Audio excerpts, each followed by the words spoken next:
나라가 언제 와이시는? 재밌는 건 뭐냐면은 이제 나폴레옹이 정복했던 굉장히 많은 나라들에서는 코드 나폴레옹의 합리성을 한번 맛본 사람들은 나중에 나폴레옹이 패배하고 다시 봉건 귀족제도로 나라의 시스템이 돌아갔음에도 나폴레옹식의 법 형태를 또 자기네 나라에서 만들어가지고 계속 사용을 했습니다. 그래서 우리가 흔히 영미법, 즉 미국과 영국에서 적용되는 법과 대륙법, 즉 나폴레옹이 지배했던 유럽 대륙에서 적용되는 법의 차이를 얘기할 때 영미법은 수많은 관습과 판례를 쌓아서 법을 만드는 커먼 로우 체계를 이용하고 있고, 유럽은 정확하게 국가에서 제정된 법을 사전처럼 편찬해서 코드에 의해서 법을 집행하는 코드 로우를 운영하고 있다고 얘기를 하는데, 대륙 유럽 법체계의 특징인 코드 로우 체계가 나폴레옹이 후대에 남긴 최고의 업적이라고 볼 수 있겠죠.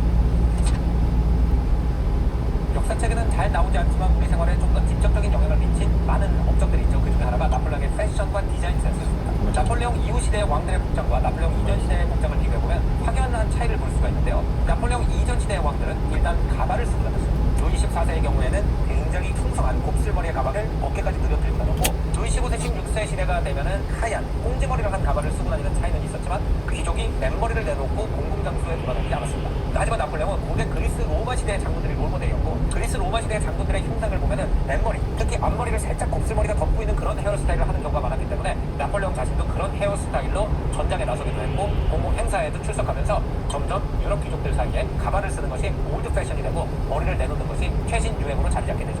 또 하나는 나폴레옹 이전 시대의 귀족들의 옷을 보면은 대체로 파스텔 톤의 꽃무늬를 하는 굉장히 화려한 옷을 입는 경우가 많았는데, 나폴레옹 이후 시대의 군주들의 옷을 보면 그게 어느 나라 군주든지 나폴레옹 군대의 군복과 굉장히 비슷한 옷을 입고 있습니다.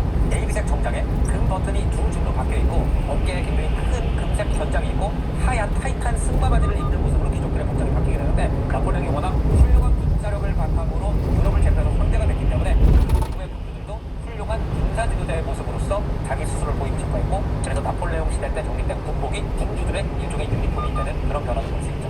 현대 패션 센스의 정립이 대체로 이 시기쯤 됐다, 특히 남정복에 있어서 라고 해도 과언이 아닐 정도로 나폴레옹의 패션 영향력은 굉장히 컸습니다. 나폴레옹이 이렇게 디자인과 패션을 이용해서 자기의 시대를 선포할 수 있게 된 것은 사실 이 영화의 메인 스토리에 해당하는 조세핀과의 관계가 가장 중요한 역할을 했다고 보는 사람이 많아요. 왜냐면은 이 예술을 후원하는 사람들이 거의 대부분 귀족인데, 혁명을 하는 시점에는 이 혁명도들이 귀족에 관련된 그냥 1km 앞 조라구나야 눈이 파랗고마 점심 개게 이기서 눈 헛설 붙였단 가게 왔음. 혁명 이후에 다시 황제가 되는 과정에서 조세핀 노아네라고 하는 프랑스 귀족 출신 여성이랑 결혼을 했어요. 조세핀의 남편 같은 경우에는 실제로 귀족주의자라고 혐의를 받아서 기요틴에서 사형을 당한 사람이기도 합니다.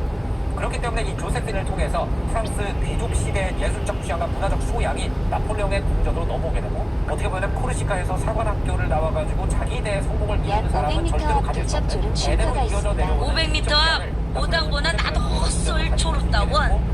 눈 헛설 붙였단 가게 없어.